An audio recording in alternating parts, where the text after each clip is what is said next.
Hello देवियों सज्जनों, स्वागत है आपका अपने YouTube चैनल पे। और सर बात ऐसी है, घर जैसी है। मैं करवा रहा था क्लास 12 चैप्टर 3 मैट्रिसेस का एक्सरसाइज 3.2 और आज की इस वीडियो में मैं आप लोगों को करवाने वाला हूं क्वेश्चन नंबर 14। तो सर बिना किसी देरी के आरंभ करते हैं।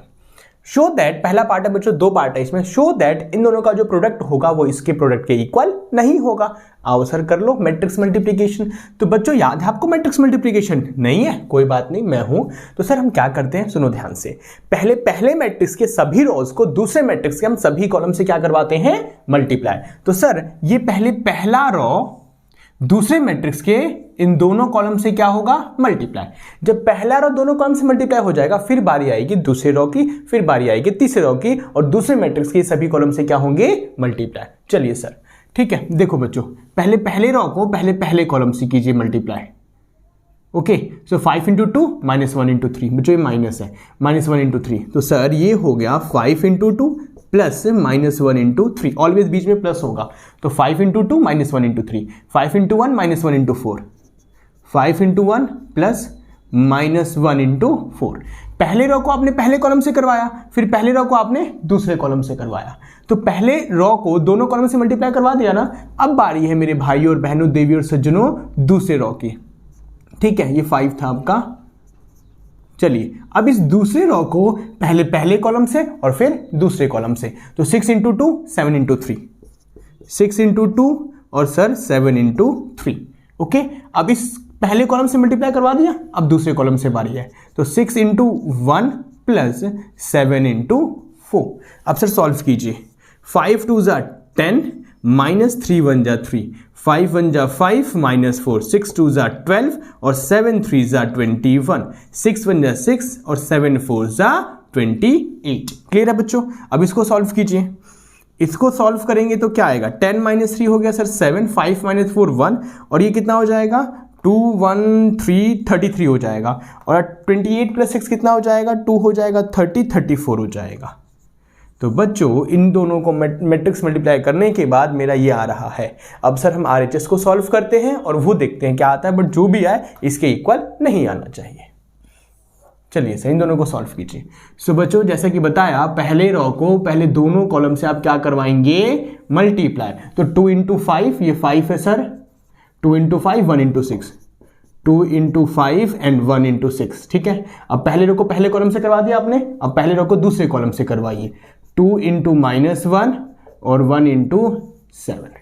ठीक है, पहले कॉलम को पहले रो से, सॉरी पहले रो को पहले कॉलम से और फिर पहले रो को दूसरे कॉलम से मल्टीप्लाई। क्लियर है? चलिए अब आगे बात करते हैं, इस दूसरे रो की बात करते हैं। किसकी बात करते हैं बच्चों, इस दूसरे रो की बात करते हैं। इस 3 को 5 से, दूसरे रो को पहले कॉलम से फिर दूसरे कॉलम से। तो सर 3 इंटू 5 और ये हो गया 4 इंटू 6। अब इसकी बारी इससे है सर, तो 3 इंटू माइनस 1 और 4 इंटू 7। क्लियर है बच्चों?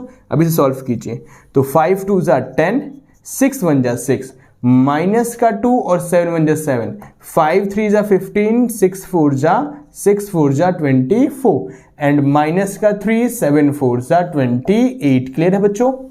ठीक है, मल्टीप्लाई करवा दिया ना, 5 3 10, 6 1 जा 6, बाकी ठीक है। चलिए सर ठीक है सर, 3 1 जा 3 और 7 4 जा 28। सर 10 प्लस 6 कितना आ रहा है, 16, 7 माइनस 2 क्या है 5, और ये कितना हो जाएगा 5 4 9 2 39, और 28 में 3 गया कितना हो जाएगा बच्चों 25। क्लियर है? तो सर क्या इक्वल है दोनों मैट्रिक्स? नहीं है सर, और यही तो मुझे शो करना था, हैंस प्रूफ। कोई दिक्कत बच्चों? तो सर मैट्रिक्स मल्टीप्लिकेशन ही तो था और वो हम कर चुके हैं। मैं आपको कितने क्वेश्चंस में हमें आ चुका है। ठीक है तो सर ये हो गया हमारा फर्स्ट पार्ट। अब हम चलते हैं सर सेकंड पार्ट की तरफ। यहाँ भी मैट्रिक्स मल्टीप्लिकेशन है, तो चलिए सर करते हैं। पहले हम बाल को पहले रो को दूसरे मैट्रिक्स के सभी कॉलम से मल्टीप्लाई करवाएंगे। तो पहले कॉलम से मल्टीप्लाई, ये इंटू ये इंटू ये इंटू ये। अब मैं बच्चों डायरेक्ट सॉल्व करके लिखूंगा। तो देखो -1, ये -1, 2 इंटू 0 0, 3 2 जा 6, तो 6 माइनस 1 कितना हो गया 5। समझ रहे हो ना? मैं डायरेक्ट सॉल्व कर रहा हूं। ये -1, 2 इंटू 0 0, 3 2 6, तो 6 माइनस 1 कितना आ गया 5। डायरेक्ट कर रहा हूं। अब पहले रो को पहले कॉलम से करवा दिया, अब पहले रो को दूसरे कॉलम से। 1 इंटू 1 1, ठीक है, माइनस 2 1 जा 2 और 3 3 जा 9, तो 9 प्लस 1 10, 10 में से 2 गया 8, तो ये आएगा 8। अब सर पहले रो को पहले कॉलम से करवा दिया, पहले रो को दूसरे कॉलम से करवा दिया, पहले रो को तीसरे कॉलम से। 1 इंटू 0 0, 2 1 जा 2 और 4 3 जा 12, तो 12 प्लस 2 कितना हो गया 14 हो गया। क्लियर है? चलिए सर आपने पहले रो को सभी कॉलम से करवा दिया बच्चों, पहले सभी कॉलम से, अब बारी है इस दूसरी रो के सभी कॉलम से करवाने की। तो ये 0, ये 0, ये 0, तो ये तो सर 0 आएगा। पहले कॉलम से हो गया, दूसरे कॉलम से 0 × 1 0, ये -1 और 0 × 3 0, तो ये आ गया सर मेरा -1। ये 0, 1 1 जा 1 और ये 0 × 4 0, तो बच्चों ये आ रहा है मेरा 1। -1 हो गया, ये 1 × 0 0 हो गया और 0 × 2 0 हो गया, तो ये आ रहा है सर मेरा -1। ठीक है बच्चों, ओके। अब इसके थर्ड रो को आपने फर्स्ट कॉलम से करवा दिया, अब थर्ड रो को आप सेकंड कॉलम से करवाइए। तो देखिए 1 × 1 ये -1, 1 1 जा 1, -1 और 0 × 3 0, तो 1 - 1 क्या आ गया बच्चों? 0 आ गया मेरा। ओके चलिए अब बारी है आपकी इसकी थर्ड कॉलम से। तो 0, ये 1 1 जा 1, 0 × 4 0 आ गया, तो ये आ गया मेरा 1। क्लियर है? ठीक है चलिए अब बच्चों बात करते हैं इसकी, इन दोनों को सॉल्व करो। अब इस पहले रो को पहले कॉलम से, फिर दूसरे कॉलम से, फिर तीसरे कॉलम से, तो -1 × 1 कितना आ गया? -1, 0 × 1 0 और ये भी 0, तो ये -1 आ रहा है।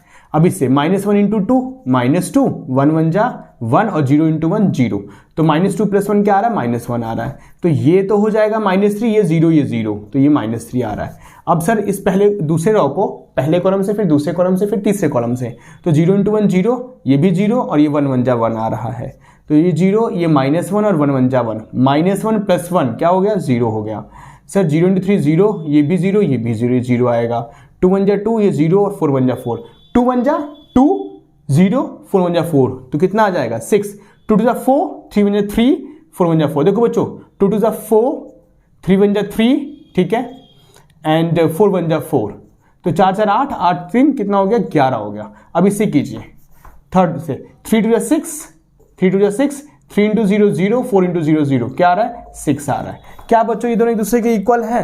नहीं सर इक्वल नहीं है, बिल्कुल भी इक्वल नहीं है, हेंस प्रूव्ड। तो बच्चों यही था आपका मैट्रिक्स मल्टीप्लिकेशन ही था। ठीक है, आप जैसा कि जानते हैं मैं बार बार बोल रहा हूं, पहले मैट्रिक्स के पहले रो को दूसरे मैट्रिक्स से सभी कॉलम से करवाते हैं, फिर इसी तरीके से दूसरे रो की बारी आती है, दूसरे मैट्रिक्स के सभी कॉलम से मल्टीप्लाई होता है, फिर तीसरा रो दूसरे मैट्रिक्स के सभी कॉलम से मल्टीप्लाई होता है। और क्वेश्चन ने कहा था कि इन दोनों का प्रोडक्ट इन दोनों के प्रोडक्ट के इक्वल नहीं आना चाहिए, शो करके दिखाओ, और हमने सर कर दिया इक्वल नहीं आ रहा है। ठीक है, और बच्चों मैंने मल्टीप्लाई करके नहीं लिखा, मैंने डायरेक्ट करा कि हाँ जी इसको इससे मल्टीप्लाई, इसको इससे मल्टीप्लाई, इसको इससे मल्टीप्लाई, और फिर सॉल्व कर लिया और डायरेक्ट वैल्यू लिख दिया। हम ऐसा कर सकते हैं, ठीक है ना। चलिए, तो ये था बच्चों क्वेश्चन नंबर 14। प्लीज इस क्वेश्चन को खुद से कर लीजिएगा। मिलते हैं नेक्स्ट वीडियो में इससे भी जहर क्वेश्चन के साथ।